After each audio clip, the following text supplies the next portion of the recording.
Part 4 of Gaseous Exchange MCQs.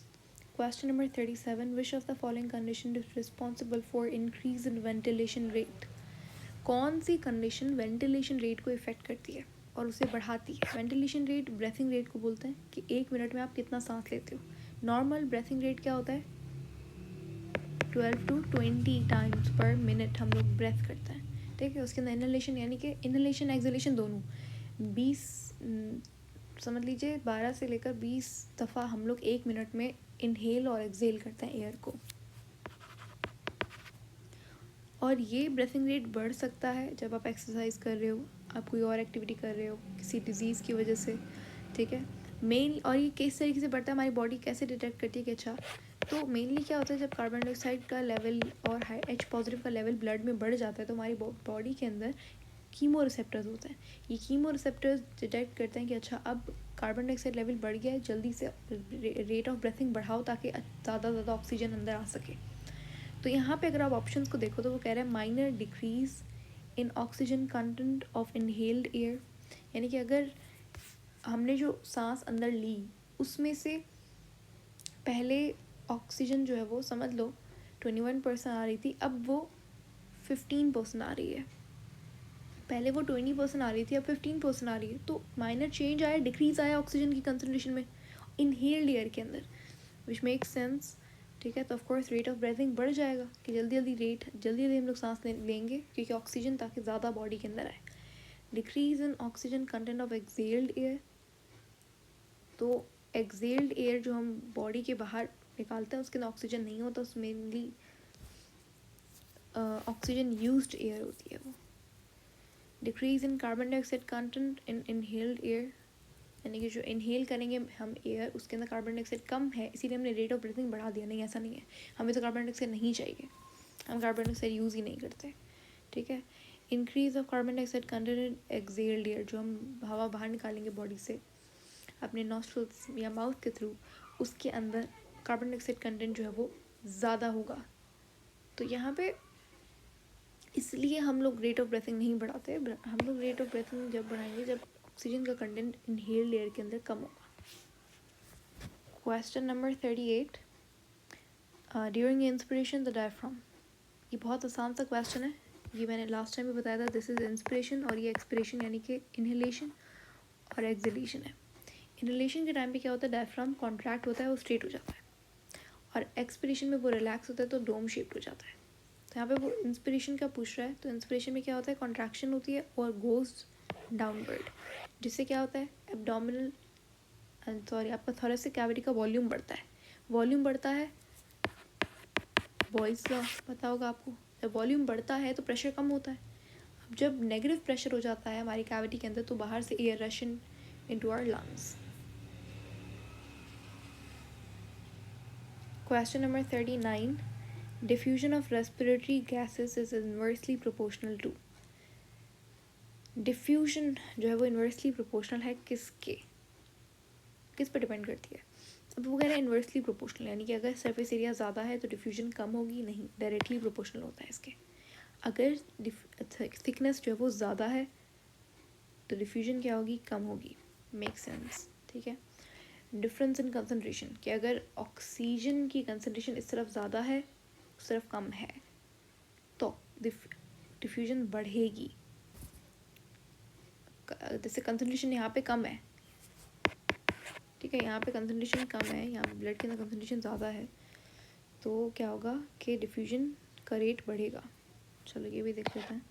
And presence of moisture, अगर moisture present है तो diffusion कम होगी. तो ऐसा नहीं हो सकता, बल्कि एयर मॉइस्चर होनी चाहिए फॉर इफेक्टिव डिफ्यूजन. तो यहाँ पे सही जवाब होगा ऑप्शन नंबर सी. ठीक है, कि अगर थिकनेस होगी तो डिफ्यूजन ज़्यादा होगी. नहीं, जितना ज़्यादा थिन मेम्ब्रेन होगा उतनी ज़्यादा डिफ्यूजन होगी. Question number 40. Eight normal alveolar ventilation the respiratory centre is stimulated by. मैंने बताया था कि रेस्पिरेटरी सेंटर क्या होता है, जैसे हमारे पास कार्डिक सेंटर होता है वैसे ही रेस्पिरेटरी सेंटर होता है. कहाँ पे, मेड्यूला के अंदर. ये रेस्पिरेटरी सेंटर जो है वो स्टिमुलेट होता है दो चीज़ों की वजह से। जब ब्लड के अंदर कार्बन डाइऑक्साइड और H पॉजिटिव का कंसनट्रेशन बढ़ जाए तो ये स्टिमुलेट होता है। तो यहाँ पे सही जवाब क्या होगा, कार्बन डाइऑक्साइड का कंसनट्रेशन जब बढ़ जाता है हमारे पास एट्रियल उसके अंदर, ठीक है, atria, just a second, not atria, venous blood के अंदर, ठीक है। ऑप्शन सी यहाँ पे सही हो जाएगा, वीनस ब्लड यानी कि डी ऑक्सीजनेटेड ब्लड के अंदर जब कार्बन डाइऑक्साइड का और H पॉजिटिव का लेवल बढ़ेगा तो यहाँ पर इसका मतलब ये है कि हमें रेट ऑफ ब्रेथिंग बढ़ाना पड़ेगा। चलो, which of these shows the path of blood after it leaves the lungs. Lungs के बाद क्या होता है, लंग्स के बाद देखो ब्लड जो है वो ऑक्सीजनेटेड, सॉरी फॉर दैट,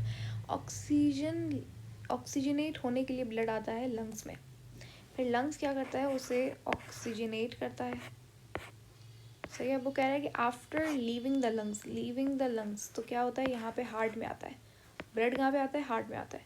अब ये जो लेकर आएगी हार्ट की तरफ, इसे बोलेंगे pulmonary vein, the only when in the body which carry oxygenated blood, ठीक है। अब हार्ट में आ गया, हार्ट के बाद ये जाता है बॉडी के अंदर एओर्टा के थ्रू, फिर ये टिश्यू है, ठीक है, फिर दोबारा से टिश्यू जो वो डीऑक्सीजनेट कर देता है इस ब्लड को, ये कौन लेकर आता है, वेना कावा, एंड दोबारा से हार्ट से जाता है ब्लड किसमें, लंग्स में ऑक्सीजनेट होने के लिए, ये कौन लेकर जाता है, पल्मोनरी आर्टरी लेकर जाती है। तो ये सीक्वेंस आप देखो कहाँ पे है, इन्होंने एट्रियम वेंट्रिकल भी दिया हुआ है। चलो अब सबसे पहले तो देखो मैंने कहा कि आफ्टर लंग्स कहाँ पे लेके जाता है, पल्मोनरी वेन लेके जाती है, तो आर्टरी वाला ऑप्शन वैसे ही कैंसिल हो जाएगा, इन ऑप्शंस को हटा दो। फिर वो कहता है कि पल्मोनरी वेन कहाँ पे लेके जाती है, लेफ्ट एट्रियम में या फिर राइट एट्रियम में, देखो लेफ्ट एट्रियम में या राइट एट्रियम में। देखो ये हमारा हार्ट है, ये लेफ्ट एट्रियम है, लेफ्ट वेंट्रिकल, राइट, मैंने उल्टा लिख दिया, I am sorry, this is left atrium, left ventricle, right atrium, right ventricle. तो यहाँ पे जो पल्मोनरी वेन लेकर आएगी ब्लड, वो लेकर आएगी लेफ्ट एट्रियम के अंदर, ठीक है। तो ये जवाब सही है, 41 का आंसर क्या हो जाएगा, ए। बाकी इसके बाद लेफ्ट वेंट्रिकल में जाएगा ब्लड, देखो लेफ्ट वेंट्रिकल में गया तो यहाँ से एओर्टा में जाएगा, ठीक है। Question number 42, which of the following correctly, I need some space, तो describes the binding affinities of gases with haemoglobin. Haemoglobin में किस तरीके से बाइंडिंग होती है, देखो हीमोग्लोबिन सबसे ज़्यादा बाइंड होता है कार्बन मोनोऑक्साइड से, ठीक है। उसके बाद होता है कार्बन डाइऑक्साइड से, उसके बाद ऑक्सीजन से, ये एफिनिटी होती है हीमोग्लोबिन की। तो सही जवाब हो जाएगा ऑप्शन नंबर ए, ठीक है। कार्बन मोनोऑक्साइड हमारे लिए डेडली होती है, पहली बात अगर वो बाइंड हो गया हीमोग्लोबिन से तो उसे रिमूव करना बहुत डिफिकल्ट हो जाता है, बहुत ज़्यादा ऑक्सीजन चाहिए उसे रिमूव करने के लिए, ठीक है।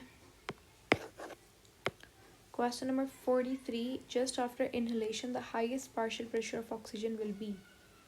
हाईएस्ट पार्शियल प्रेशर कहाँ पे होगा, देखो ये एल्विलाई है, ये जब देख रहे हो बी और सी, ये दोनों के स्क्वामस सेल्स हैं, उनकी बेसमेंट मेम्ब्रेन है, ये प्लाज्मा है और ये आरबीसी है।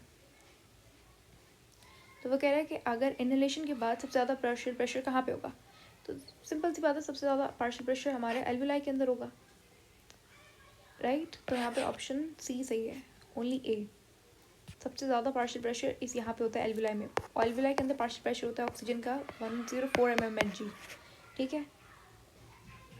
तो ये आपको पता होना चाहिए।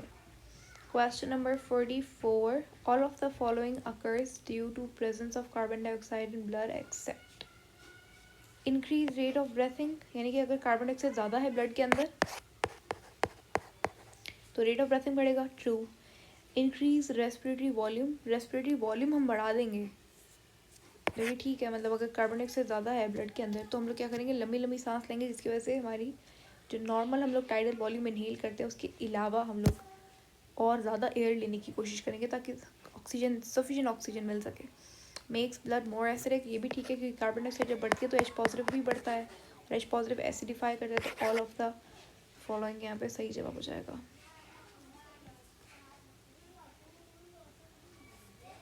Question number 45, most of the carbon dioxide in the blood is carried bye. ज़्यादातर जो कार्बन डाइऑक्साइड है वो कैरी होती है ब्लड के अंदर किस तरीके से, बाय कार्बोनेट आयन की फॉर्म में। देखो 7% जाती है प्लाज्मा में, एक्सेप्ट 10% भी बोल सकते हो, ठीक है। उसके बाद 20% हीमोग्लोबिन के साथ अटैच होती है, बाकी की जो 70% है वो बाय वाटर के साथ रिएक्ट होती है और कार्बोनिक एसिड बनाती है, ठीक है। ये कार्बोनिक एसिड डिवाइड होता है किसके अंदर, एच पॉजिटिव और बाय कार्बोनेट आयन के अंदर। तो ये सबसे ज़्यादा बाय कार्बोनेट आयन की फॉर्म में ट्रैवल करती है। Question number 46, the amount of carbon dioxide in pulmonary artery. Pulmonary artery के अंदर अमाउंट ऑफ कार्बन डाइऑक्साइड क्या होता है। तो देखो पल्मोनरी आर्टरी में आपके पास डीऑक्सीजनेटेड ब्लड होता है, ठीक है, और यहाँ पे कार्बन डाइऑक्साइड की क्वांटिटी ज़्यादा होगी। पल्मोनरी आर्टरी हमारे पास वाहिद आर्टरी जो कि डीऑक्सीजनेटेड ब्लड को कैरी करती है, कि ये ब्लड को लेके जाती है हार्ट टू लंग्स। और इसके अंदर जो क्वांटिटी होती है कार्बन डाइऑक्साइड की वो कितनी होती है वो कह रहा है। तो यहाँ पे सही जवाब होगा 54 ml पर 100 ml of blood. Question number 47, which of the following incorrectly explains the binding of inorganic component in structure found in erythrocytes. Erythrocyte यानी कि आरबीसी के अंदर कौन सा स्ट्रक्चर इन्होंने गलत बाइंड किया हुआ है, ठीक है। तो देखो कार्बन हमें इनकरेक्ट फाइंड करना है। Oxygen with iron of heme, ये ठीक है। देखो हीमोग्लोबिन का स्ट्रक्चर कैसा होता है, इस तरीके से 4 आयरन कंटेनिंग हीम ग्रुप होते हैं और यहाँ पे ग्लोबिन चेन लगी हुई होती है। तो जो ऑक्सीजन होती है वो इस हीम ग्रुप के साथ बाइंड होती है और जो कार्बन डाइऑक्साइड होती है वो इस ग्लोबिन चेन के साथ बाइंड होती है, ठीक है। Carbon monoxide with organic portion of heme, carbon dioxide and ammonia group of haemoglobin. Ammonia, अच्छा कार्बन डाइऑक्साइड कह रहे हैं कि अमोनिया ग्रुप ऑफ हीमोग्लोबिन के साथ बाइंड होती है। और अच्छा जो एच पॉजिटिव है वो भी ग्लोबिन चेन, ये जो देख रहे हैं ग्लोबिन चेन यहाँ पे ही बाइंड होती है। Hydrogen with carboxylic group of haemoglobin, या फिर ऑक्सीजन। अच्छा ये 4 हमारे पास ऑप्शन है, तो यहाँ पे कौन सी बाइंडिंग गलत दी हुई है। यहाँ पे सही जवाब है option number A, carbon monoxide जाके ऑर्गेनिक पोर्शन पे अटैच होती है। नहीं, कार्बन मोनोऑक्साइड भी ग्लोबिन चेन के साथ अटैच होती है। बाकी ठीक है, कार्बन डाइऑक्साइड और अमोनिया ग्रुप जो है वो हीमोग्लोबिन का जो अमोनिया ग्रुप होता है ये वाला यहाँ पे अटैच होती है। हाइड्रोजन अटैच होती है कार्बोक्सिल ग्रुप के साथ, तो ये बाइंडिंग सही है। चलो 48, partial pressure of oxygen in alveolar sacs during inhalation. Inhalation के टाइम पे जो पार्शियल प्रेशर होता है ऑक्सीजन का वो 100 से ज़्यादा होता है, ठीक है, 104 तक होता है उसका पार्शियल प्रेशर। और पर्टिकुलरली अगर बात करें तो इसका पार्शियल प्रेशर इनहेलेशन के दौरान कितना होता है, तो यहाँ पे सही जवाब है 115 mmHg।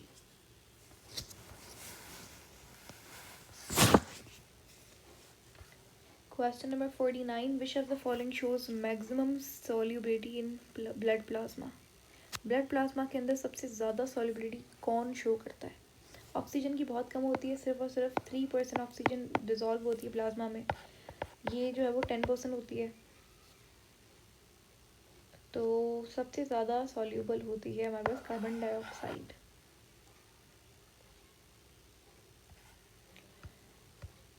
Question number 50, amount of oxygen absorbed by haemoglobin at 115 mmHg पर 100 ml ऑफ ब्लड इज। यहाँ पे सही जवाब होगा 19.6 ml। अगर ब्लड जो है वो 100 ml है और जो ऑक्सीजन का पार्शियल प्रेशर है वो इतना है, ठीक है। अगर ऑक्सीजन का देखो पार्शियल प्रेशर अगर 100 से ज़्यादा हो जाए तो हमेशा इतनी 19.6 ml ही ऑक्सीजन कंबाइन होती है।